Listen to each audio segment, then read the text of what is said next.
Hello students, आप सभी का हमारे यूट्यूब चैनल में बहुत बहुत स्वागत है। स्टूडेंट्स, आज की वीडियो में हम आपके लिए लेके आ रहे हैं यथार्थता व परिशुद्धता। दो वर्ड्स हैं, यथार्थता और दूसरा है परिशुद्धता।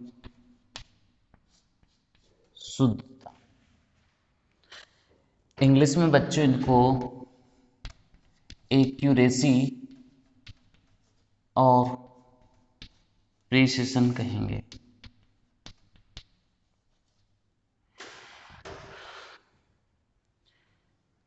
बच्चों, किसी भी मान की यथार्थता से यह पता चलता है कि किसी भी भौतिक राशि का मान,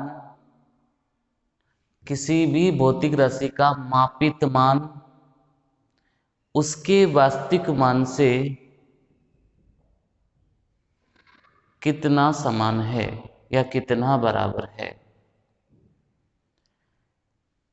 जैसे मैं आपको एक एक्सपेरिमेंट करके अभी समझाऊंगा, जिसमें आपको समझ में आ जाएगा कि कौन सा मान यथार्थ है और कौन सा मान परिशुद्ध मान है। परिशुद्धता से क्या तात्पर्य होता है? एक ही प्रयोग के भिन्न भिन्न मान लेने पर यदि उनके मान एक दूसरे के निकट आते हैं तो ऐसे मान परिशुद्ध मान होते हैं। बच्चों, मैं बोलूँगा उससे कुछ समझ में नहीं आएगा, लेकिन अगर मैं एक एग्जाम्पल आपको ऐसा बताता हूँ जिससे आपको लगे कि हाँ सर ने कुछ समझाया है, तो बहुत अच्छा लगेगा। बच्चों, मेरे पास दो स्टूडेंट है, एक ए है एक बी है। ठीक है, ये दो स्टूडेंट्स हैं, ए और बी।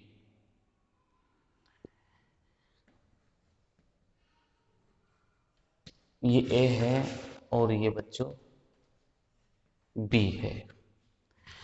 मैंने इन दोनों बच्चों से कहा कि बच्चों, एक भौतिक राशि है, उसका मापित मान, उसका वास्तविक मान 2.00 ग्राम है। ये इसका क्या रहेगा बच्चों? वास्तविक मान है, 2.00 ग्राम है। ठीक है। अब बच्चों ने कहा ठीक है सर, आप कह रहे हो तो हम प्रैक्टिकल करते हैं। अब ए के जो मान आए, ए के जो मान आए वो आए 1.93 और 1.95। दो बार इसने फ्रैक्शन लिए एक ही प्रयोग के, 1.93 ग्राम और 1.95 ग्राम। ये दो मान इसके आए ए के। ठीक बच्चों, ऐसे ही बी ने भी सेम प्रैक्टिकल किया, लेकिन इसके मान आए 1.99 ग्राम, 1.99 ग्राम और 2.01 ग्राम। ओके स्टूडेंट्स, तो अब इस एक्सपेरिमेंट से क्या निष्कर्ष निकाल सकते हैं हम? इस एक्सपेरिमेंट से ए के बारे में सोचते हैं। ए के द्वारा लिए गए प्रेक्षण एक दूसरे के समीप तो है, लेकिन वास्तविक मान से बहुत दूर है। अतः ये मान यथार्थ मान नहीं हो सकते, किंतु परिशुद्ध मान है। यानी कि ए के जो दोनों मान है क्या है? परिशुद्ध है। ये मान परिशुद्ध है। अब चलते बी के पास चलते हैं।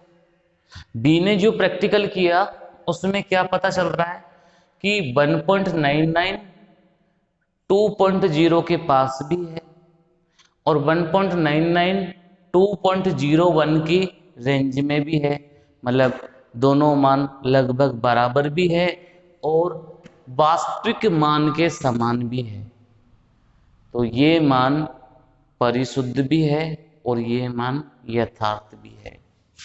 ये मान परिशुद्ध व यथार्थ दोनों होते हैं। अब बाई चांस में एक बच्चा और बुला लेता है कि आप भी प्रैक्टिकल करो, मैं एक सी स्टूडेंट और बुला लेता हूं। तो ये सी स्टूडेंट और आ गया मेरे पास और उसके मान आ रहे हैं 1.93 और 2.56। 1.93 और 2.56। तो बच्चों स्टूडेंट सी ना तो यथार्थ है ना ही परिशुद्ध है, ना तो इसके मान आसपास के हैं ना ही कोई वास्तविक मान से इसका कोई संबंध है। यानी कि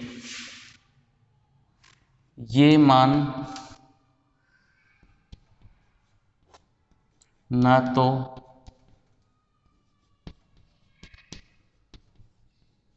परिशुद्ध है न ही यथार्थ है,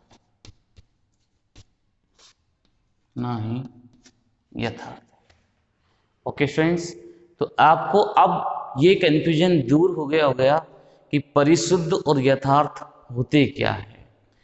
यथार्थ में तो आपको देखना है कि किसी भी भौतिक राशि का जो मापित मान है वो वास्तविक मान के लगभग बराबर होना चाहिए, और जो परिशुद्ध मान है एक प्रयोग में लिए गए परीक्षण एक दूसरे के लगभग बराबर होते हो लेकिन वास्तविक मान से दूर होते हो, तो उसे हम कौन सा मान बोलेंगे बच्चों?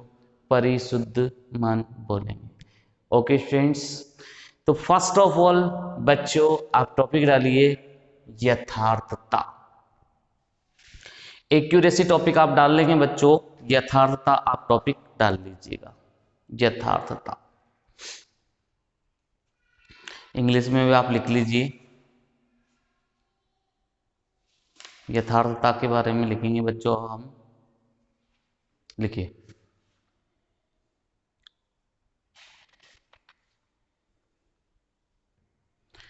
किसी माप की यथार्थता वह मान है, किसी माप की यथार्थता वह मान है जिससे यह पता चलता है कि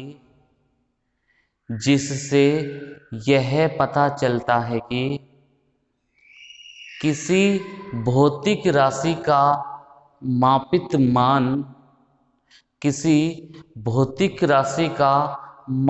मान उसके वास्तविक मान के बराबर होता है, उसके वास्तविक मान के बराबर होता है। ओके स्टूडेंट्स, दूसरा टॉपिक डालिए परिशुद्धता। स्टूडेंट दूसरा टॉपिक डाल लीजिए परिशुद्धता। परिशुद्धता इसमें आप लिखिए एक ही राशि के मान ज्ञात करने के लिए बार बार प्रयोग को दोहराने पर, एक ही राशि के मान ज्ञात करने पर बार बार प्रयोग को दोहराने पर एक दूसरे के निकट जो मान प्राप्त होते हैं उन्हें परिशुद्ध मान कहते हैं। एक दूसरे के जो निकट मान प्राप्त होते हैं उसे परिशुद्ध मान कहते हैं। ओके स्टूडेंट्स, ये दोनों की हमने डेफिनेशन लिख ली। अब मैं आपको एक एग्जाम्पल इन दोनों के बारे में लिखा रहा हूँ। चलिए लिखिए, आप उदाहरण डाल लो। लिखिए, प्रयोगशाला में 3 विद्यार्थियों ए, बी, सी को एक प्रयोग के प्रेक्षण के लिए वास्तविक मान 2.00 ग्राम दिया गया, तो विद्यार्थी ए ने 2 प्रेक्षण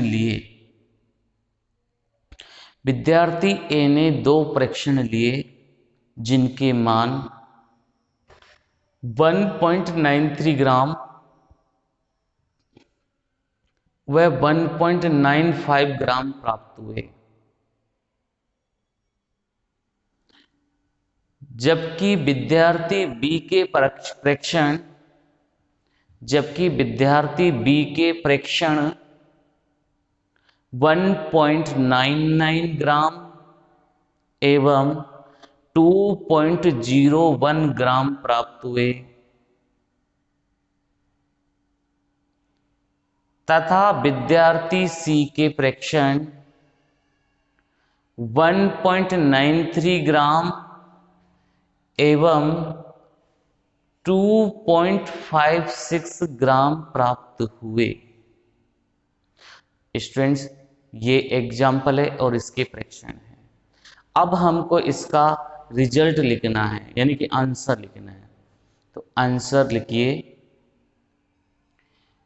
विद्यार्थी ए के प्रेक्षण एक दूसरे के निकट तो है, किंतु वास्तविक मान से दूर है, अतः ये परिशुद्ध मान तो है किंतु यथार्थ मान नहीं है। ओके स्टूडेंट्स, आपको ये समझ में आ गया। अब दूसरे एरो में लिखना,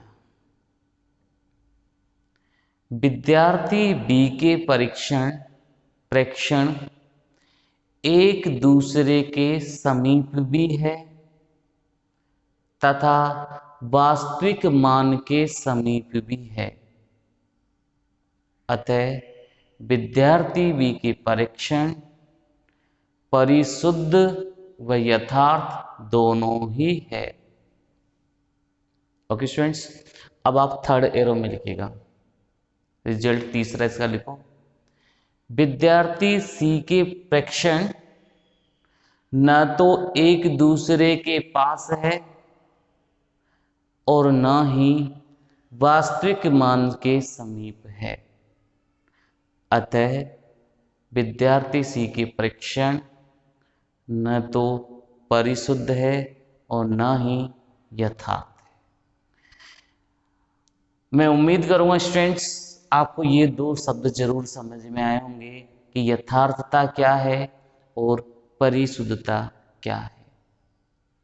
ठीक है स्टूडेंट्स, चलिए बच्चों, अब हम दूसरे टॉपिक की ओर बढ़ेंगे।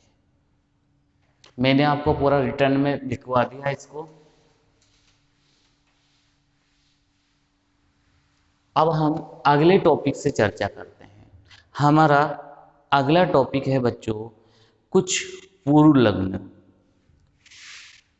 देखिए, न्यूमेरिकल करने में इन पूर्व लग्न की बहुत उपयोगिता होती है। ये पूर्व लग्न धनात्मक और ऋणात्मक प्रकार के होते हैं। कुछ धनात्मक पूर्व लग्न रहेंगे और कुछ ऋणात्मक पूर्व लग्न रहेंगे। बच्चों, इन पूर्व लग्न को आपको सभी को याद करना है, फिजिक्स, केमिस्ट्री, मैथमेटिक्स। इन तीनों में ये पूर्णलग्न हमेशा काम आने वाले हैं, बहुत बहुत इंपॉर्टेंट पूर्णलग्न होते हैं। बच्चों कहीं पर आपको ऐसा नजर आए कि 10 की घात 1 लिखा हुआ है, 10 की घात 1 लिखा हुआ है, तो आप उसके लिए पूर्णलग्न क्या यूज करते हैं? डे का। क्या यूज करेंगे बच्चों? डे का।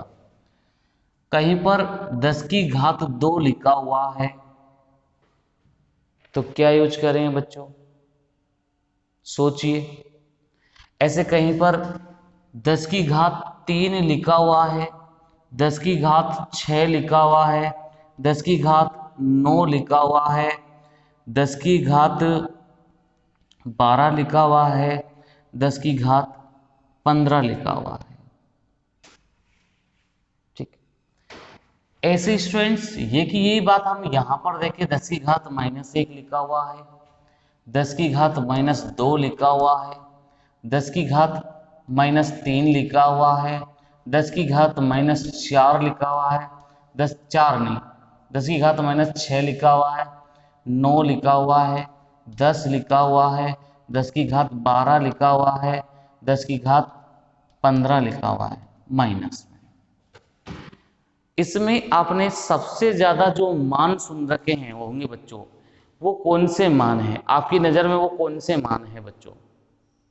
है माइनस वाले मान आपने ज्यादा सुन रखे होंगे स्टूडेंट्स, माइनस वाले। तो माइनस वालों से हम चर्चा कर लेते हैं। तो 10 की पावर -1, इसके लिए हम पूर्णलग्न यूज करते हैं डेसी। क्या यूज करते हैं बच्चों? डेसी। 10 की पावर -2 के लिए वर्ड क्या यूज करते हैं हम? सेमी। सेमी। 10 की पावर -3 के लिए हम क्या यूज करते हैं? मिली। मिली। 10 की पावर -6 के लिए हम क्या वर्ड यूज करते हैं बच्चों? माइक्रोन या माइक्रो। 10 की पावर 9 के लिए हम क्या यूज करते हैं बच्चों? नैनो। नैनो, नैनोमीटर ऐसे यूज करते हैं हम। 10 की पावर -10 के लिए क्या वर्ड यूज करते हैं बच्चों हम? एंगस्ट्रोम। एंगस्ट्रोम। स्टूडेंट 10 की पावर -12 के लिए क्या यूज करते हैं हम? पीको। Pico, picometre. 10 की पावर -15 के लिए हम क्या वर्ड यूज करते हैं फ्रेंड्स? फेमटो या फर्मी।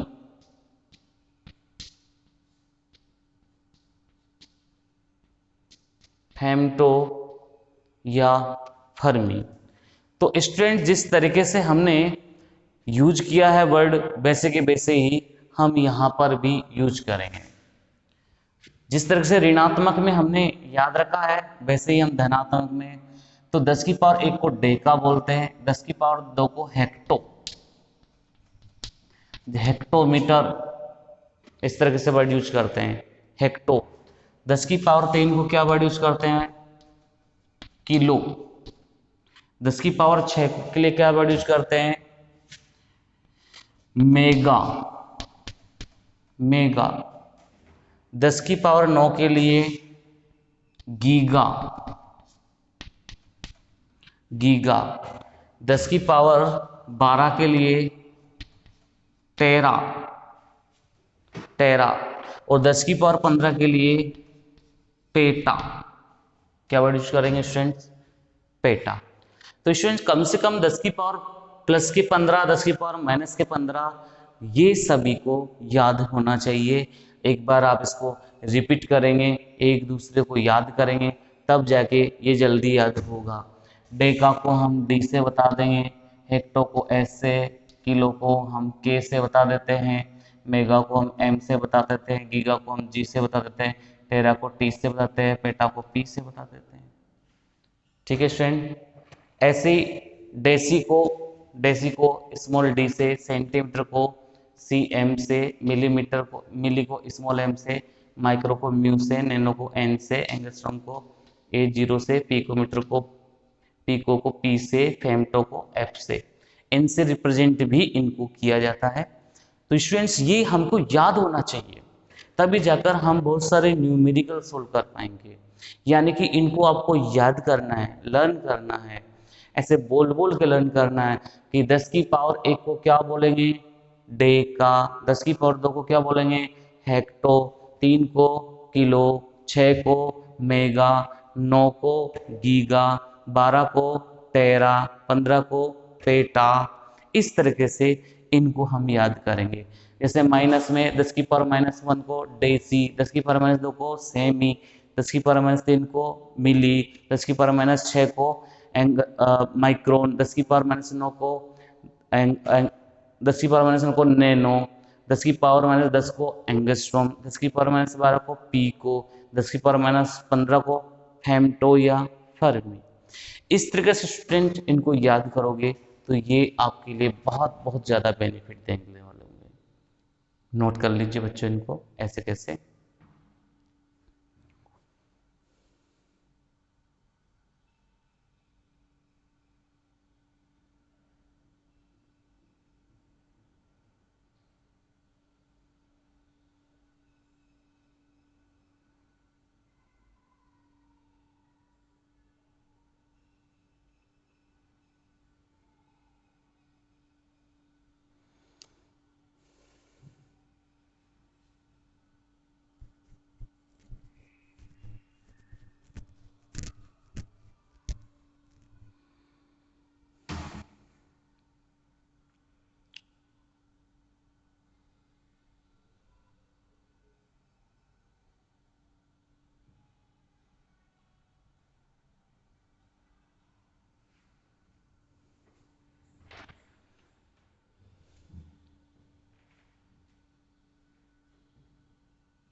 ठीक है स्टूडेंट्स, इनको आप याद करिएगा।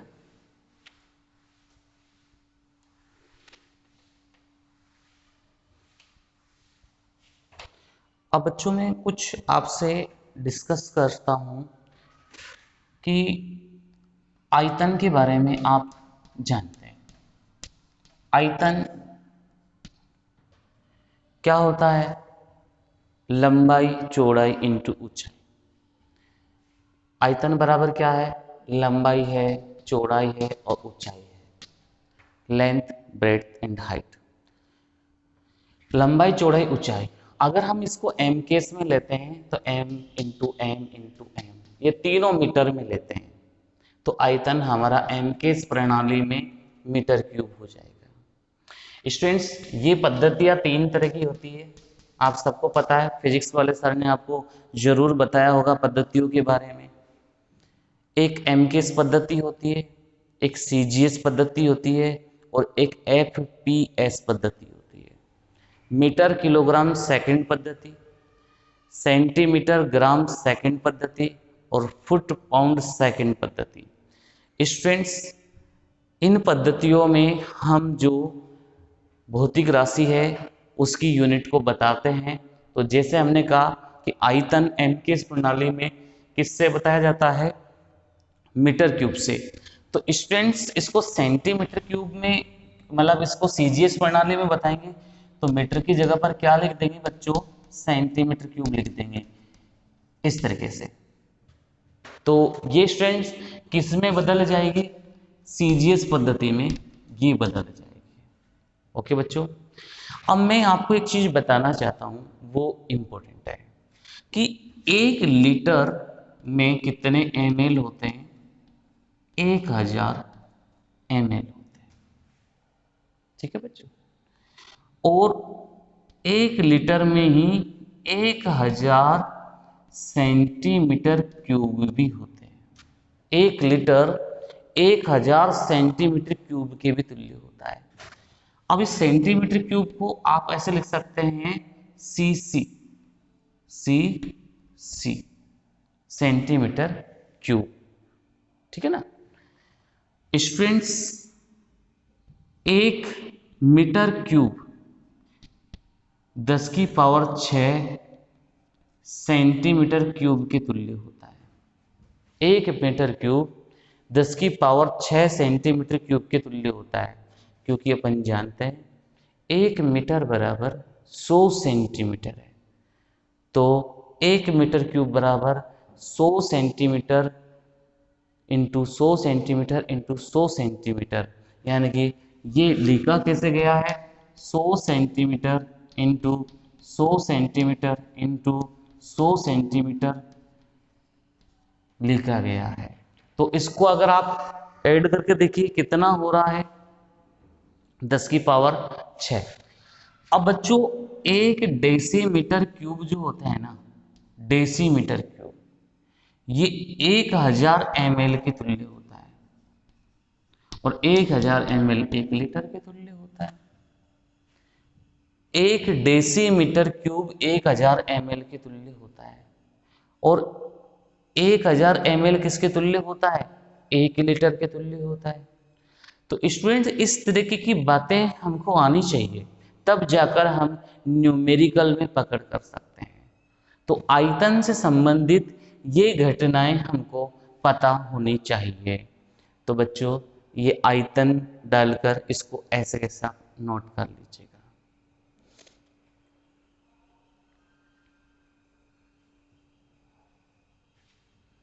यह आप 1000 सीसी लिख लो।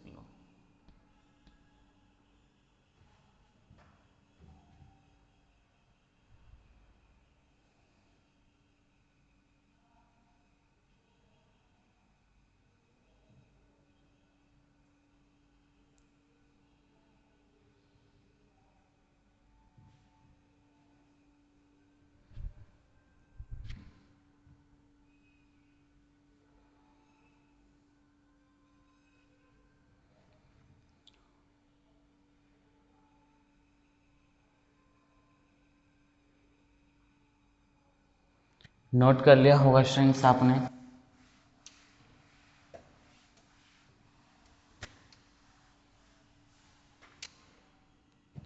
अब मैं आपको टेम्परेचर से संबंधित बात बताता हूँ। दूसरा टॉपिक हम लेते हैं बच्चों तापमान। अब किसी भी वस्तु का तापमान जो नापा जाता है वो 3 तरह के पैमानों द्वारा नापा जाता है। पहला पैमाना है डिग्री सेल्सियस पैमाना, डिग्री सेल्सियस पैमाना। बच्चों दूसरा पैमाना है केल्विन पैमाना, केल्विन पैमाना। और तीसरा पैमाना है स्टूडेंट्स वो है फ़ारेनहाइट पैमाना,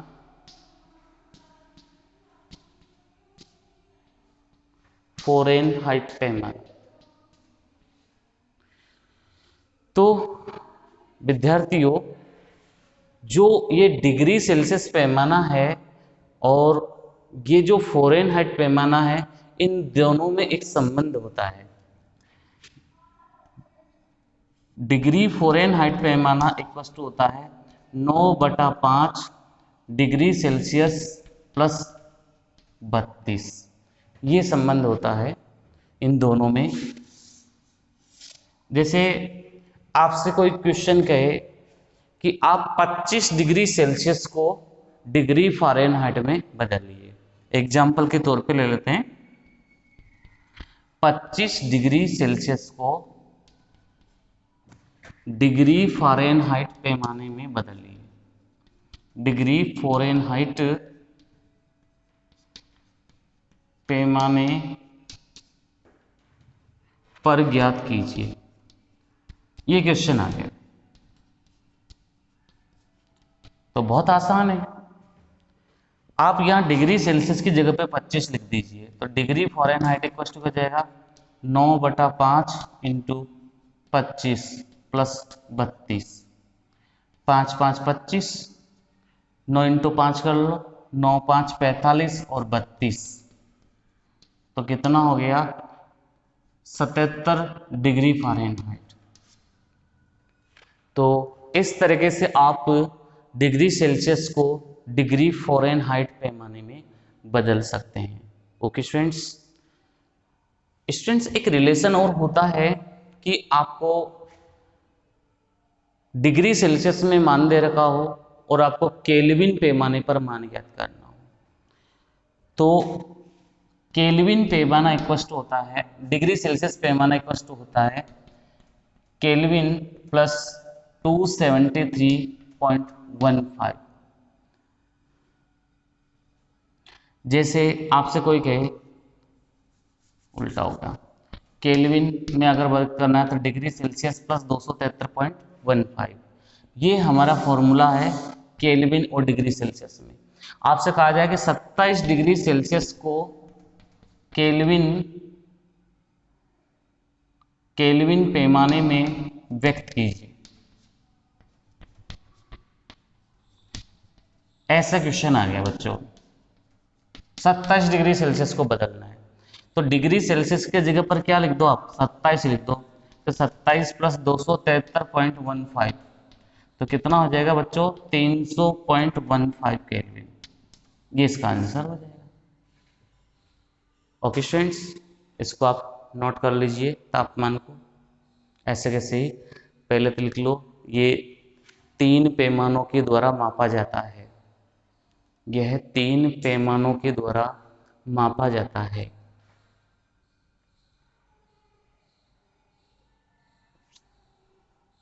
नाम लिख लो,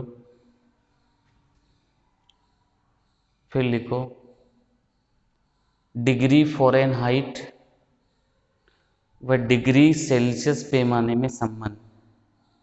यहाँ लिख लेना डिग्री फ़ारेनहाइट व डिग्री सेल्सियस पैमाने में संबंध, ये फॉर्मूला लिख लो। इसके बाद में ये एग्जाम्पल लो,